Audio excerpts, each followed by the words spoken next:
నమస్తే, నేను మీ నగేష్. ముఖ్యమంత్రి చంద్రబాబు నాయుడు గారు అటు తెలుగుదేశం పార్టీ మీద కానీ, ఇటు అధికార యంత్రాంగంగా మీద కానీ పట్టు కోల్పోయారనే అనుమానాలు ఈ మధ్య ఎక్కువగా వ్యక్తమవుతున్నాయి. సోషల్ మీడియాలోనూ కొన్ని సందర్భాల్లో తెలుగుదేశం పార్టీకి అనుబంధంగా ఉన్న మెయిన్ స్ట్రీమ్ మీడియాలో కూడా ఇలాంటి కథనాలు వస్తూ ఉన్నాయి. సో ఈ అనుమానాలను, కథనాలను నిజం చేసే విధంగా నిన్న తిరుమల తిరుపతి దేవస్థానం పరిపాలనా భవనంలో ముఖ్యమంత్రి గారు నిర్వహించిన సమీక్షలోనే టీటీడీ చైర్మన్ బిఆర్ నాయుడు గారు, టీటీడీ కార్యనిర్వహణాధికారి అంటే ఈవో శ్యామలరావు గారు ఒకరినొకరు తీవ్రస్థాయిలో దూషించుకోవడం, నువ్వంటే నువ్వు అని చెప్పి ముఖ్యమంత్రి ఎదురుగానే ఒకరికొకరు అసలు మర్యాద కూడా ఇచ్చుకోకుండా ఏకవాక్యంతో అంటే నువ్వు అని చెప్పి నిందించుకోవడం. ఇటీవల నిన్న తిరుపతిలో జరిగిన తొక్కిసలాటలో 6 మంది చనిపోయిన సంఘటనకు సంబంధించి కారణం నువ్వంటే నువ్వని చెప్పి ఒకరి మీద ఒకరు వ్యక్తిగతంగా డైరెక్ట్గా వారుకు దిగిన పరిస్థితి ఏర్పడడం అనేది నిజంగా ముఖ్యమంత్రి చంద్రబాబు నాయుడు గారినే కొన్ని నిమిషాల పాటు షాక్కు గురి చేసిందట. సో ఇంతలోనే అక్కడ ఉన్న రెవెన్యూ శాఖ మంత్రి అనగాని సత్యప్రసాద్ గారు కల్పించుకొని ఈవో మీద ఆగ్రహించడం, ముఖ్యమంత్రి ఎదురుగా మీరు ఈ రకంగా మాట్లాడడం కరెక్ట్ కాదు, ఎవరితో మాట్లాడుతున్నారో ఒకసారి తెలుసుకొని మాట్లాడండి అని చెప్పి ఈవో మీద ఆగ్రహం వ్యక్తం చేయడంతో ఈవో గారు కాస్త శాంతించారు. ఈ నేపథ్యంలోనే కొన్ని నిమిషాల తర్వాత ముఖ్యమంత్రి జోక్యం చేసుకొని అటు చైర్మన్ బిఆర్ నాయుడు గారి మీద, ఇటు ఈవో శ్యామలరావు గారి మీద తీవ్ర స్థాయిలో మండిపడినట్లు తెలుస్తూ ఉంది. అసలు తిరుమల తిరుపతి దేవస్థానం వైకుంఠ ఏకాదశికి సంబంధించి టోకన్లు జారీ చేసే వ్యవస్థను సక్రమంగా నిర్వహించడంలో అట్టర్ ఫ్లాప్ అయిందని చెప్పేసి ముఖ్యమంత్రితో పాటు డిప్యూటీ సీఎం పవన్ కళ్యాణ్ కూడా బహిరంగంగా అంగీకరించారు. ముఖ్యమంత్రి గారు నిన్న ఏదైతే తొక్కిసలాట జరిగి 6 మృతి చెందారో ఆ బైరాగి పట్టడలోని టోకెన్ల జారీ కేంద్రాన్ని పరిశీలించినప్పుడు అధికారుల మీద తీవ్రస్థాయిలో మండిపడుతూ బహిరంగంగానే తిరుమల తిరుపతి దేవస్థానం అధికారులు, పోలీస్ అధికారులు, రెవెన్యూ అధికారులు కూడా భక్తులకు సరైన సదుపాయాలు కల్పించడంలోనూ ఈ టోకెన్ల జారీ సిస్టమ్ను సరిగా నిర్వహించడంలోనూ ఫెయిల్ అయినారని చెప్పి బహిరంగంగానే ఆరోపించారు. ఆ తర్వాత స్విమ్స్ ఆసుపత్రికి వెళ్ళారు, గాయపడిన వారిని పరామర్శించారు, చనిపోయిన వారి కుటుంబ సభ్యులను పరామర్శించారు.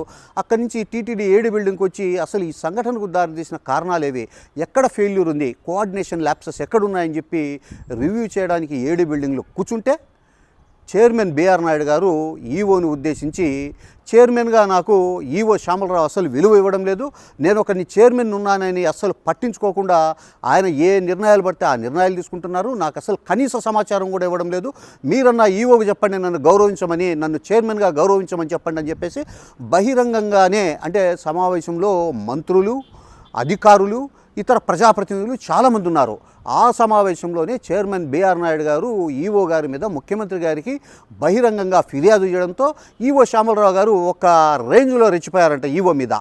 నువ్వేంది నాకు చెప్పేది, అసలు నేను ఏ నిర్ణయాలు తీసుకుంటున్నా కూడా మీకు ముందుగానే చెబుతున్నాను, నువ్వు అసలు చైర్మన్గా పదవీ ప్రమాణ స్వీకారం చేయడానికి ముందు శ్రీవాణి ట్రస్టును రద్దు చేస్తానని ఏ విధంగా ప్రకటిస్తావు, నీకు అసలు శ్రీవాణి ట్రస్ట్ గురించి కనీస అవగాహన కూడా లేకుండా ఈ విధమైన ప్రకటన చేసినందువల్ల టీటీడీ అధికార యంత్రాంగం, ముఖ్యంగా నేను జేఈఓలు ఎంత ఇబ్బంది పడ్డామో నీకేం తెలుసు, అసలు చైర్మన్గా మీరు ఒక నిర్ణయాలు తీసుకునేటప్పుడు కార్యనిర్వాహక వ్యవస్థను అంటే ఈవోను, జేఈఓలను వీళ్ళందరినీ సంప్రదించి కదా మీరు ఒక నిర్ణయాలు తీసుకోవాల్సింది, విధానపరమైన ప్రకటనలు చేయాల్సింది. మీకు మీరుగా చేసుకుంటే వాటిని కొన్ని మేము అమలు చేసేవి ఉంటాయి, అమలు చేయలేనివి ఉంటాయి, చట్టపరంగా న్యాయపరంగా కొన్ని ఇబ్బందులు ఉంటాయి, ఇవి మీరు నాకేమైనా చెప్పి చేస్తున్నారని ఈవో చైర్మన్ మీద ఎదురుదాడి చేశారు.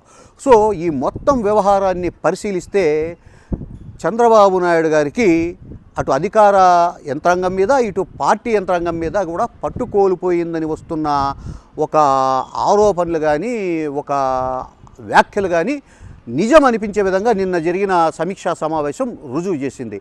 మొత్తం మీద చూస్తే వైకుంఠ ఏకాదశి టోకన్ల జారీ సందర్భంగా జరిగిన తొక్కిసలాటలో 6 మృతి చెందిన సంఘటనకు అటు టీటీడీ అధికారులు, ఇటు పోలీస్, అటు రెవెన్యూ 3 శాఖల ఫెయిల్యూరు స్పష్టంగా కనిపిస్తూ ఉంది. అలాగే టీటీడీ చైర్మన్ బిఆర్ నాయుడు గారికి, టీటీడీ ఈవో శ్యామలరావు గారికి, అలాగే తిరుమల ఆలయ పరిపాలనా వ్యవహారాలు పర్యవేక్షిస్తున్న అదనపు ఈవో వెంకయ్య చౌదరి గారికి, ఈ ముగ్గురి మధ్య ప్రధానంగా సమన్వయ లోపమే ఈ సంఘటన జరగడానికి కారణం. రెండవ కారణంగా అటు పోలీసులు, రెవెన్యూ యంత్రాంగంతో టీటీడీ యంత్రాంగానికి సమన్వయ లోపం ఏర్పడింది కూడా రెండవ కారణంగా చూడొచ్చు. కానీ ప్రధాన కారణం వచ్చేసి చైర్మన్, ఈఓ, అదనపు ఈఓ ఈ ముగ్గురికి ఒకరికి సమన్వయం లేకపోవడం వల్లే ఈ సంఘటనకు అసలు కారణం అని చెప్పి చెప్పొచ్చు. మొత్తం మీద చూస్తే ఈ వైకుంఠ ఏకాదశి టోకన్ల జారీకి సంబంధించి 15 సార్లు తిరుమలలో రివ్యూ మీటింగ్ పెడితే చైర్మన్ గారు పెట్టిన ఈ రివ్యూ మీటింగ్కు ఈఓ గారు ఒక్కసారి హాజరైనని చెప్పేసి తెలుగుదేశం పార్టీ అనుబంధ పత్రిక ఆంధ్రజ్యోతిలో ఈరోజు కథనం ప్రచురితమైంది. అంటే దీన్ని బట్టే అతి ముఖ్యమైన అంటే లక్షలాది మంది భక్తులు శ్రీవారి దర్శనం కోసం వచ్చే వైకుంఠ ఏకాదశికి సంబంధించిన ఏర్పాట్ల సమీక్షా సమావేశానికే ఈ కోఆర్డినేషన్ ల్యాప్సెస్ అంటే చైర్మన్ గారికి, ఈఓ గారికి, అడిషనల్ ఈఓ గారికి ఉన్న సమన్వయ లేమి స్పష్టంగా బయటపడ్డట్టు తెలుస్తోంది. మొత్తం మీద చూస్తే ముఖ్యమంత్రి గారు ఈ మొత్తం సంఘటనకు బాధ్యులుగా ఒక డిఎస్పీని, అలాగే టీటీడీ ఎస్వి గోశాల డిప్యూటీ డైరెక్టర్ హరనాథ్ రెడ్డిని బాధ్యులుగా చేసి ఇద్దరిని అయితే సస్పెండ్ చేశారు. జేఈఓ గౌతమి గారిని, అలాగే TTD chief vigilance and security officer Sridhar గారిని బదిలీ చేశారు. వీరితో పాటు శాంతి భద్రతల పర్యవేక్షణలో లోపం ఉంది, అంటే భద్రతా ఏర్పాట్లలో లోపం ఉంది. దీనికి బాధ్యత వహిస్తూ జిల్లా ఎస్పీ సుబ్బరాయుడు గారిని కూడా బదిలీ చేశారు.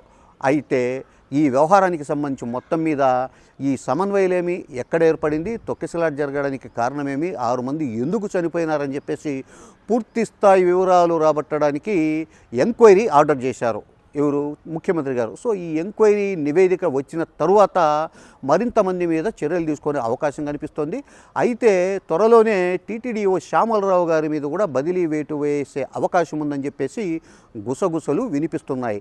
ఈ మధ్యనే టీటీడీ చైర్మన్ బిఆర్ నాయుడు గారు ముఖ్యమంత్రి గారిని కలిసి ఈఓ నన్ను అసలు పట్టించుకోవడం లేదు, ఈఓ వల్ల తిరుమల తిరుపతి దేవస్థానం పరిపాలనా వ్యవహారాలు దెబ్బతింటున్నాయి, ఆయన బదిలీ చేయాలని చెప్పేసి ఇప్పటికే ఫిర్యాదు చేసి ఉన్నారు. అలాగే చైర్మన్ గారి ఫిర్యాదు మేరకు ముఖ్యమంత్రి గారు ఈఓ గారిని విజయవాడకు పిలిపించుకొని అమరావతికి ఇద్దరు సమన్వయంతో చేయాలని చెప్పేసి హెచ్చరికలు కూడా జారీ చేసి పంపినప్పటికీ కూడా ఈ వైకుంఠ ఏకాదశి టోకన్ల జారీ వ్యవహారంలో మొత్తం మీద టీటీడీ హై లెవెల్స్ అంటే 1, 2, 3 చైర్మన్, ఈఓ, అదనపు ఈఓ వీళ్ళ ల్యాప్సెస్ స్పష్టంగా కనిపించింది.